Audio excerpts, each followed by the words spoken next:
Hi, I'm Kumar. In this unit, I will discuss how to start your web app automation on iOS real devices. So before getting into the scripting part, first let us understand how to open a Ruby mine and how to create a project, and then there are a couple of other things which we'll discuss around the project folder. So go to your Ruby mine. So I have Ruby mine 8 version is installed. Now I need to create a project, correct? So there are three options provided here. So you can create a new project, you can open a project which is already existing, and you can check out your project folder from the version control softwares, like it may be a SVN or it may be a GitHub. If you have the repository URL, then you can simply use any one of these options to check out your project and open that in the Ruby mine. So I don't have anything right now for the option 2 and option 3. So let me go ahead and create a new project. So here it will ask you to provide the location where you want to save this project, and it will auto populate the Ruby version with along the SDK. Okay, so let me change the project path, create a new folder, and I will say my first project.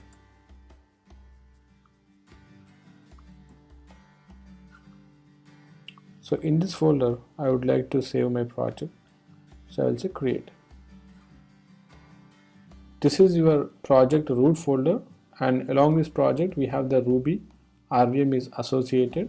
For this project, you didn't see anything called appium, or you didn't see anything like Selenium WebDriver gems, correct? So it is just only the Ruby gems, and this is a plain Ruby project. I would like to create another folder inside it.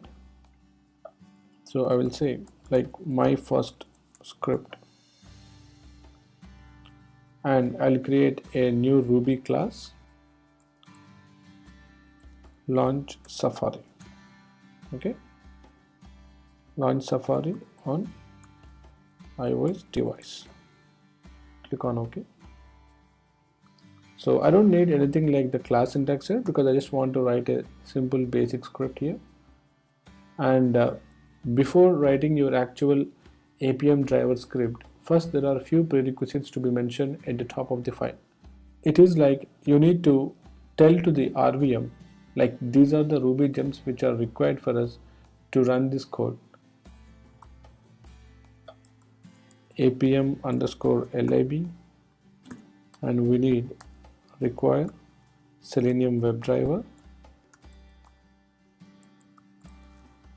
and before this we need the Ruby gems. So it is like require Ruby gems.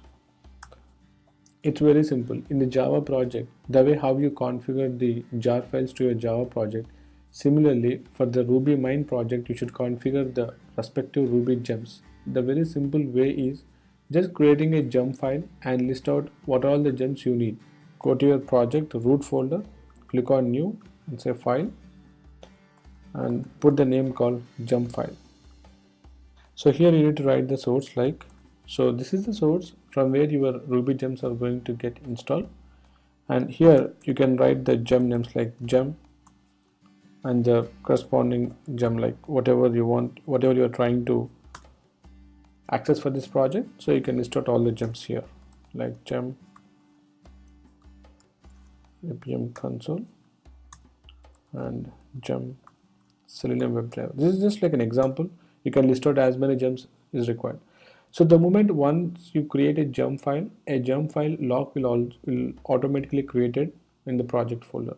So you see there is a special feature in the Ruby mine editor called bundler. So this is something which helps us to install all the Ruby gems whichever is mentioned in the gem file in one go. So it is just like a bundle install of all the Ruby gems. Alright, so first let us understand what are the gems we have on the system. So you can run the command gems list, and you can see these are all the gems which we have right now on the system. That is the reason you can see appium underscore library, appium underscore console. So whatever the gem you want, you can keep adding to this gems file. Now let us go back to your script. So before writing the code, just make sure under external libraries, you have all the gems which are required for your project. See, before we don't have this appium console, appium library, etc. But the moment you added a gem file and the moment you start writing the gems list in the gem file, then those things are automatically added here into the external libraries. If you want, you can do a bundle installer as well. So go to the bundler, simply say install and click on install. So it will install all the Ruby gems whichever is listed on the gem file, and you can see the status also here, like bundle complete, 3 gem files dependencies and 24 gems now installed. Alright, so let us start writing the first very basic script. So here we are trying to automate the Safari on the real device, on the real iOS device. So for that, you need to define few desired capabilities first. And I hope you might have already known about Selenium WebDriver and the desired capabilities concept over there. So desired capabilities are like you are providing the extra capabilities for the driver, whatever the driver you are creating, either it may be a Firefox driver, maybe a Chrome driver, it may be an appium driver. So by default, if the driver doesn't have that kind of capability, if you are providing the extra capabilities to the driver, this kind of concept is called desired capabilities. So right now, I would like to provide the desired capabilities to my appium driver. This I can do in 2 ways. As I discussed earlier, appium has the GUI. So in the GUI, we have 2 options like Android and iOS. If you click on the iOS, you see a couple of options here like basics and advanced. So whatever the checkboxes you check or whatever the things you mention here, those things is nothing but we are providing the desired capabilities for the appium driver. But I don't want to use these options on the appium GUI, so I would like to hard code everything in my script. Okay, so for that I need to create a desired capabilities section here. So here is the code. It will go like this, like desired capabilities.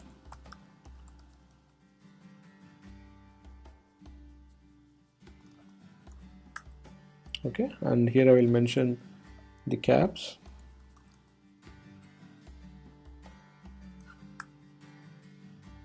I would like to mention the platform name and the very basic capabilities I'm mentioning here. So there's a bunch of capabilities. Like if you go and cross check on the appium website, you see there are more than 20-30 capabilities out there, but we don't really need all those things right now. So in order to kickstart with the Safari browser automation, let us first understand what is the basic capabilities your driver should contain, right? So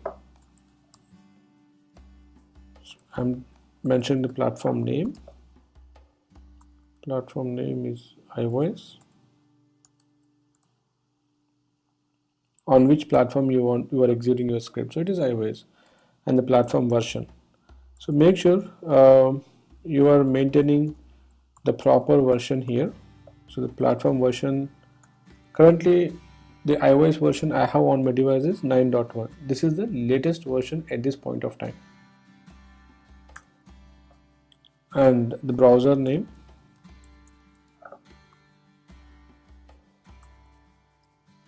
Safari is the browser which I would like to invoke. So what is the issue here? Okay, so here I think I should. Okay, and then I should mention the device. Right now I would like to work on iPad, so I'm specifying the 2 things for my device, that is device name and UDID. So every device will be having a name specified to it, right? And at the same time, every device will be having a unique identifier, that is UDID. So these 2 things are pretty much very important in order to execute your scripts on the real devices. So my device name is iPad.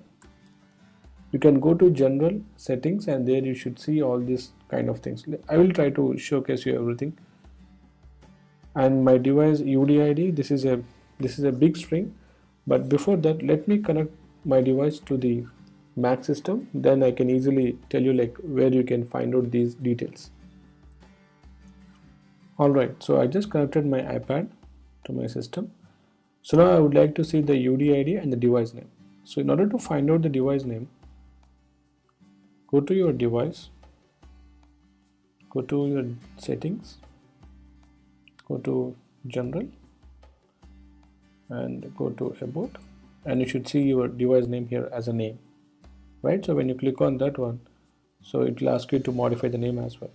So I'm fine with this, and you can see the software version, it is 9.1. This is the latest version right now. Okay, now we need to identify the UD ID. Once you connect the device, it will be connected to the iTunes, and then you should click on the device icon here.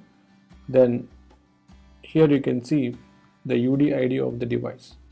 So let us minimize this one and paste it here.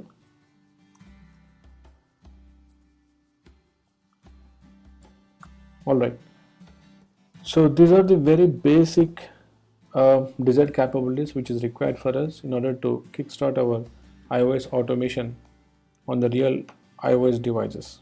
So let us start creating the appium driver. So here, create appium driver, and here defining desired capabilities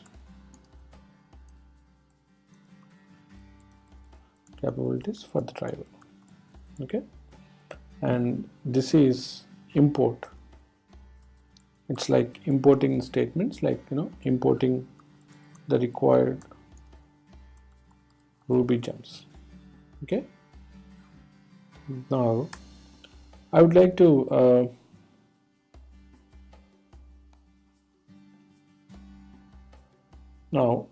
to set my driver name as @driver. So in the Ruby, when you say ampersand and some name, that is a global variable, so you can access it from anywhere across the project. So @driver is equal to appium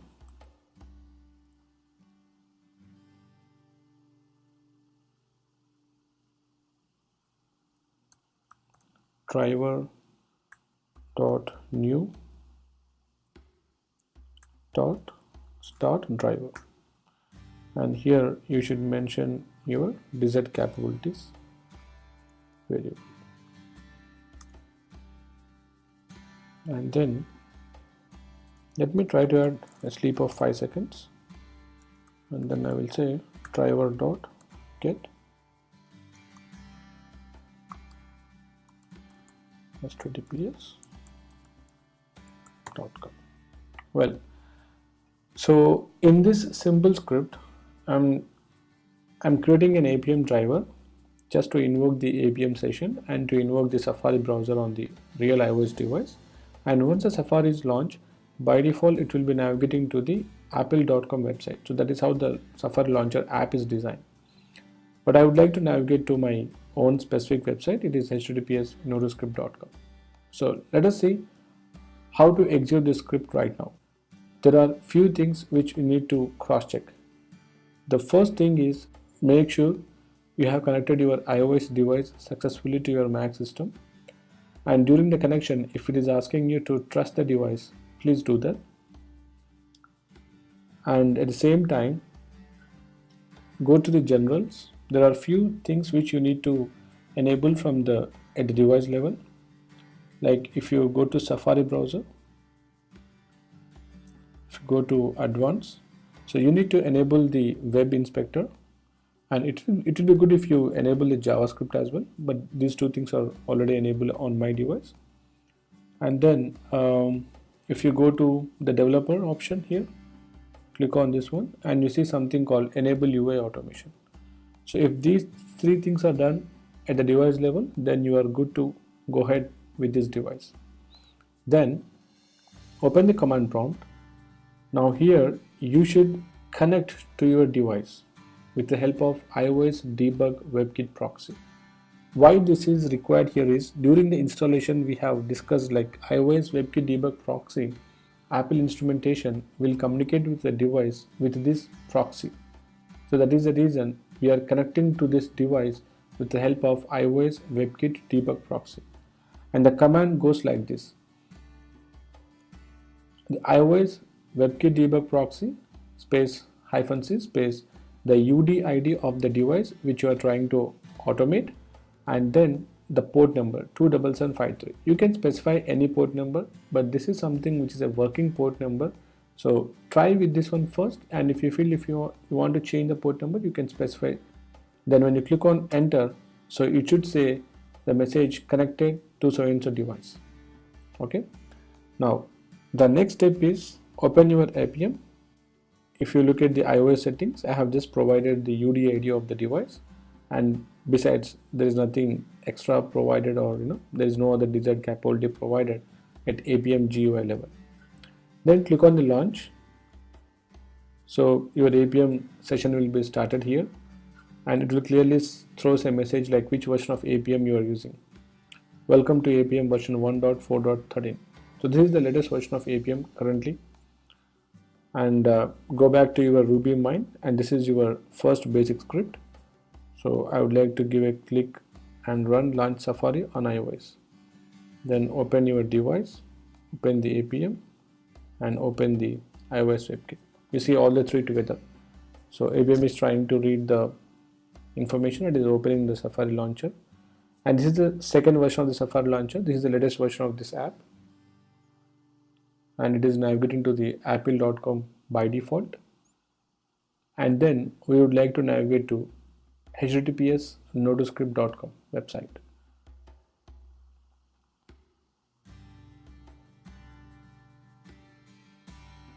So here we go.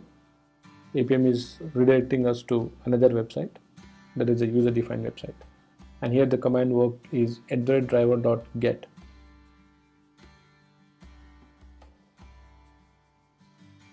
So you need to handle the synchronization properly, because whenever we are executing something on the device, so it might impact the device performance and the website performance as well. So we should always make sure everything is in proper, and the proper synchronization is very important, especially in the mobile testing. So that we'll discuss going forward. This is how you will open the Safari browser on your real iOS device and navigate to your specific website. And you can see the code here, process finished with exit code 0. So we are done without any issues. All right. So that's all about this unit. Happy scripting. Thank you.